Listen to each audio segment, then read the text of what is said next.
నీళ్ళ నుంచి నీళ్ళు వస్తుంది. ఆ నీళ్ళతోనే అక్కడ పొలాలు ఉన్నాయి, పొలాలు సాగు అవుతుంది.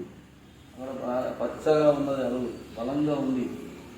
అక్కడికి వెళ్తే ఎలా ఉంటుందో తెలుసా నీకు? 5 రోజులు కూడా నువ్వు తిండి లేకుండా ఉండవచ్చు, నీరు తాకుండా ఉండవచ్చు. చల్లని నీళ్ళు, మినరల్ వాటర్ కావు తెలియదు, కానీ అది అచ్చమైన ఒరిజినల్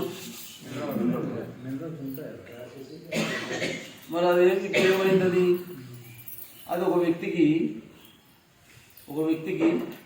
ఎన్ని ఇచ్చారు? ఎన్ని హెక్టార్లు? 900 హెక్టార్లా? 1100 హెక్టార్లు చిల్లర.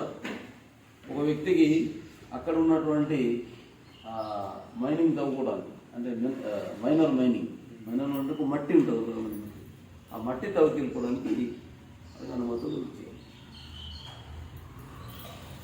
కోసం పట్టించుకోలేదు. మేము ఆ తాలూకా అభిప్రాయ సేకరణ కోసం జాయింట్ కలెక్టర్లు, ఐఏఎస్ ఆఫీసర్స్ వీళ్ళందరూ విజయనగరం నుంచి అధికారులు వచ్చారు. దానికి 1 రోజు 2 రోజుల ముందు మేము వెళ్ళాము.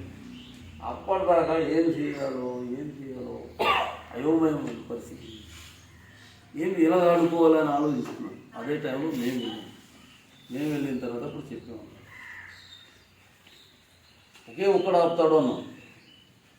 ఒక్కడు ఆపుతామంటే ఎవడు సార్ చెప్పండి అంటారు. ఆపేవాడు ఉన్నాడే అంటే వాడెవడో చెప్పండి సార్ అంటారు. ఎవడు మనం ఇక్కడ ఉన్న వాళ్ళు కూడా తెలియదు వాడెవడు. పేసా చట్టమే ఆపడానికి ఇప్పుడు ఆ చట్టం ఒకటే ఉంది. ఇప్పుడు 107 చట్టం అమలు జరగాలన్నా 107 చట్టం ఎందుకు అమలు జరుగుతుందా? ఎందుకు అమలు జరగలేదు?